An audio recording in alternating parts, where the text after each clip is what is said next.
Assalamualaikum warahmatullahi wabarakatuh. Innal hamdalillah nahmaduhu wa nasta'inuhu wa nastaghfiruh wa na'udzu billahi min syururi anfusina wa sayyiati a'malina. Man yahdihillahu fala mudilla lahu wa man yudlilhu fala hadiyalah. Asyhadu an la ilaha illallah wahdahu la syarikalah wa asyhadu anna Muhammadan abduhu wa rasuluhu la nabiyya wa la rasula ba'dah. Allahumma fassalli wa sallim ala sayyidina Muhammad wa ala ali Muhammad kama sallaita ala Ibrahim wa ala ali Ibrahim fil alamin innaka Hamidum Majid. Allahumma barik ala Muhammad wa ala ali Muhammad kama barakta ala Ibrahim wa ala ali Ibrahim fil alamin innaka Hamidum Majid. Amma ba'd. Kaum muslimin wal muslimat, para pemirsa MUI TV channel yang dirahmati Allah Subhanahu wa taala. Alhamdulillah, kita awali dengan memanjatkan segala puja dan puji syukur kehadirat Allah Subhanahu wa taala. Salawat dan salam semoga Allah tetap limpah curahkan kepada baginda Nabi kita Nabi Muhammad sallallahu alaihi wasallam, kepada segenap keluarganya, sahabatnya, tabi'in, tabi'it tabi'in, dan mudah-mudahan sampai kepada kita selaku umatnya yang senantiasa istiqomah, konsisten menjalankan ajaran-ajarannya. Baik, para pemirsa yang dimuliakan Allah Subhanahu wa taala, jumpa kembali pada episode pembahasan dan sosialisasi fatwa-fatwa Majelis Ulama Indonesia. Insyaallah dalam kesempatan yang istimewa ini, fatwa yang akan disosialisasikan adalah fatwa nomor 4 tahun 2020 tentang pembayaran setoran awal haji dengan utang dan pembiayaan. Ini tentu menjadi penting disampaikan sebab memang animo masyarakat Muslim Indonesia untuk melaksanakan haji sangat tinggi sekali. Ekspektasinya sangat tinggi sekali. Bahkan juga kaum muslimin sampai dengan sabar menunggu puluhan tahun supaya bisa berangkat menunaikan rukun Islam yang kelima. Tentu di balik itu semua, fatwa ini ada alasan kenapa dimunculkan. Paling tidak ini alasannya adalah ada sebagian pihak yang menanyakan terkait dengan bagaimana konsep istitoah itu. Apakah istitoah itu boleh dengan uang hasil meminjam? Apakah istitoah itu juga boleh dengan pembiayaan lembaga keuangan? Tentu ini yang menjadi sekelumit muskilat atau juga masalah-masalah waqi'iyah. Masalah-masalah yang dihadapi oleh umat Islam. Satu sisi mereka ingin sekali melaksanakan ibadah haji, namun ada yang memang istitoahnya itu, ya, dalam tanda petik, mereka juga tidak bisa secara langsung, tapi memang butuh waktu, yang waktu itu adalah tidak bisa dengan uang yang langsung dimiliki. Nah, itulah yang mungkin akan disampaikan terkait dengan sosialisasi fatwa nomor 4 tahun 2020. Baik, para jamaah, para pemirsa sekalian, Majelis Ulama Indonesia melalui fatwa ini, satu, tentu menimbang, ya, apa saja bahwa sesuai dengan undang-undang dinyatakan bahwa tidak ada larangan bagi BPS, BPIH untuk menyelenggarakan pembiayaan bagi jemaah dalam membayar setoran awal. Yang kedua, bahwa saat ini terdapat berbagai bentuk pembiayaan pendaftaran jemaah haji yang berasal dari lembaga keuangan konvensional.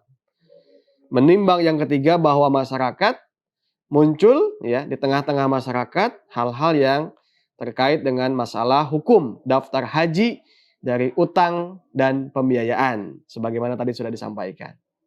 Nah, maka atas dasar itulah kami mencoba untuk menjawab melalui fatwa ini. Tentu landasan fatwa yang pertama adalah kita menimbang firman Allah Subhanahu wa taala yang terkait dengan pelaksanaan ibadah haji yang disampaikan dalam surah Ali Imran ayat yang ke-97. A'udzubillahi minasyaitonirrajim. Walillahi 'alan nasi hajjul baiti man istata'a ilaihi sabila wa man kafara fa innallaha ghaniyyun 'anil 'alamin. Melaksanakan haji adalah kewajiban manusia terhadap Allah, yaitu bagi orang yang sanggup istita'ah mengadakan perjalanan ke Baitullah. Barang siapa mengingkari kewajiban haji, maka sesungguhnya Allah Maha Kaya dari semesta alam. Kemudian juga ayat yang selanjutnya, walikulli wijhatun huwa muwalliha fastabiqul khairat. Dan bagi tiap-tiap umat ada kiblatnya yang ia menghadap kepadanya, maka berlomba-lombalah dalam kebaikan. Selanjutnya juga kita bisa mengutip pendapat yang disampaikan oleh sabda Nabi Muhammad SAW. Di sini adalah hadis yang diriwayatkan oleh Ibnu Umar. An Ibni Umar radhiyallahu anhu qala Rasulullah sallallahu alaihi wasallam bunyal islamu ala khamsin syahadati an la ilaha illallah wa anna Muhammadan Rasulullah wa iqamis shalah wa ita'iz zakah wal haji wa shaumi Ramadan.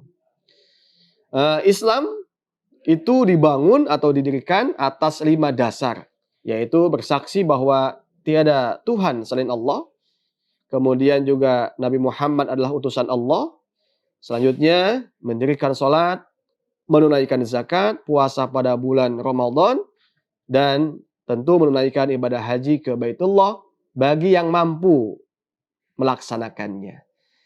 Ma'asyiral muslimin rahimakumullah. Kemudian kita juga yang ketiga menggunakan pendekatan kaidah fikih, di antaranya adalah al-masyaqqatu tajlibut taisir, kesulitan dapat mendatangkan kemudahan.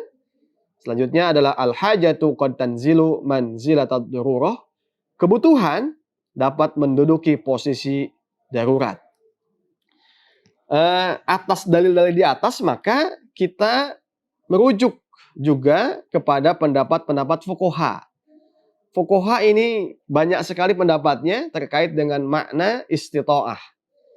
Namun pada intinya kita akan membaca pendapat-pendapat yang memang sudah dikenal di tengah-tengah masyarakat kita, ya. Misalnya di sini pendapat Imam An-Nawawi dalam kitab Al-Majmu'. Wastita'atu bi ghairihi fal awwalu syurutuhu al-khamsah allati dzakaraha al-musannif.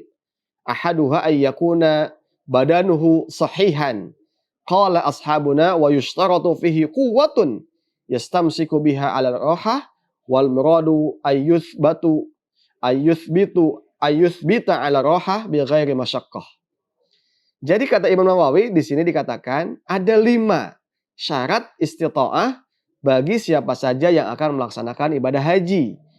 1 adalah sehat jasmani, ya. Di antaranya adalah mampu naik kendaraan dan tidak merasa payah. Dan kalau masih merasa payah ketika naik kendaraan, maka ia tidak masuk kategori istita'ah. Kemudian juga pendapat lain, ya, ada yang mengatakan dalam kitab I'anatul Talibin, ya, di sini dikatakan wal muradu biman yajibu nafaqatuhu az-zaujah wal qaribu wal mamluku wal muhtajul li khidmatihi wa ahlud dururati minal muslimin walau min ghairi aqaribihi.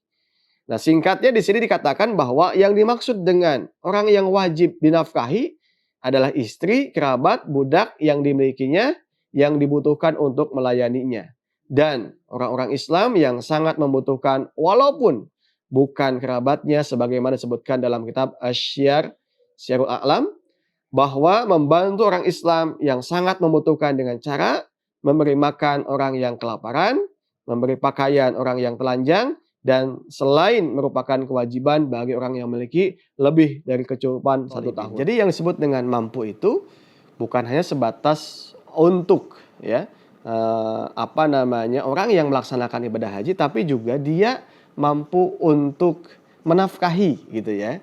Menafkahi kewajiban-kewajiban nafkah yang ditinggalkannya gitu ya, baik kepada pasangannya kalau memang pasangannya tidak berangkat, atau kepada anak-anaknya, atau juga kepada yang lainnya.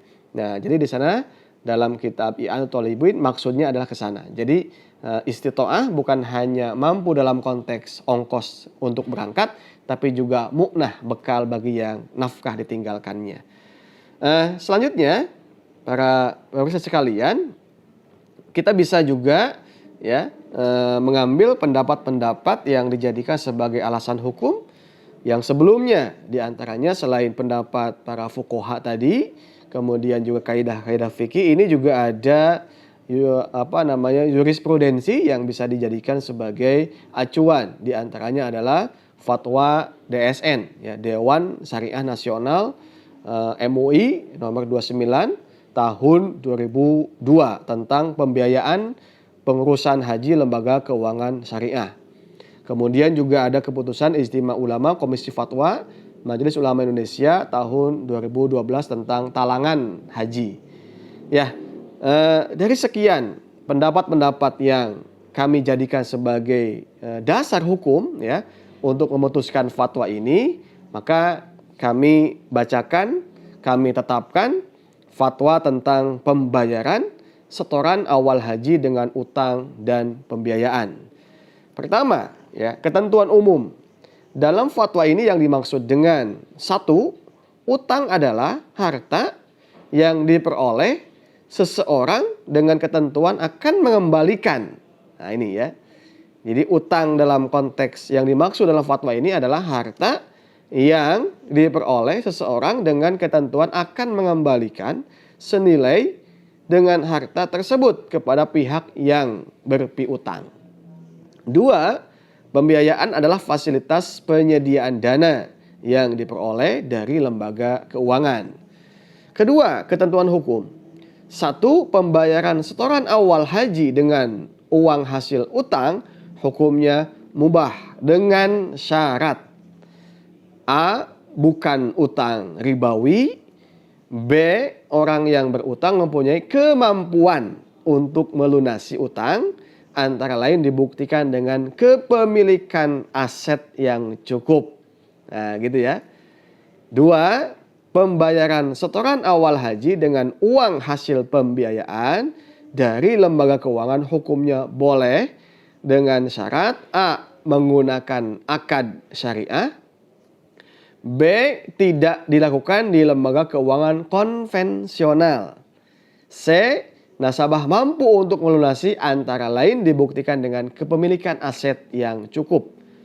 3, pembayaran setoran awal haji dengan dana utang dan pembiayaan yang tidak memenuhi ketentuan sebagaimana dimaksud pada poin 1 dan 2 adalah haram hukumnya. Sebab memang tadi tidak ada taklif kepada yang tidak mampu, bahkan juga menjadi haram. Ketiga, rekomendasi. 1, pemerintah bersama pemangku kepentingan di bidang pengelolaan dan penyelenggaraan ibadah haji perlu melakukan sinergi dalam penyusunan kebijakan bagi pendaftaran haji untuk masyarakat. 2, pemerintah perlu mengantisipasi dan mengadministrasikan pendaftaran haji agar kondisi antrian haji yang sangat panjang untuk tidak menyebabkan madorot. Yang ketiga, umat Islam hendaknya melaksanakan ibadah haji setelah adanya istitoah. Ya, ini ya. Jadi rekomendasi yang ketiga ini penting dipahami, bukan berarti fatwa ini menjadi keharusan. Ya, kewajiban yang tidak mampu kemudian memampu-mampukan dengan cara yang tentu tidak mampu. Nah, maka di sini kalimatnya istitoah itu tidak memaksakan diri untuk melaksanakan ibadah haji sebelum benar-benar istitoah. Nah, artinya apa? Pilihan-pilihan hukumnya ada, tapi pilihan itu dikembalikan kepada para pemirsa. Silahkan, fikih itu memudahkan. Jadi intinya adalah kita jangan dibuat sulit, yassiru wala tu'assiru. Prinsipnya adalah ketika kita mampu, dan yang paling tahu tentang kemampuan kita adalah pribadi kita masing-masing. Itu saja mungkin fatwa yang dapat kami sosialisasikan. Mudah-mudahan ini menjadi pedoman, pegangan bagi masyarakat dalam menjalankan agama, terutama menjalankan rukun Islam yang kelima, yaitu ibadah haji. Semoga Allah memampukan, memudahkan setiap urusan kita, dan Allah menjadikan haji tentunya sebagai upaya keinginan kita bisa melaksanakannya dengan kemudahan, dan Allah memudahkannya. Itu saja mungkin yang dapat disampaikan. Hadanallah wa iyyakum ajmain. Wallahul muwaffiq ila aqwamit thoriq. Assalamualaikum warahmatullahi wabarakatuh.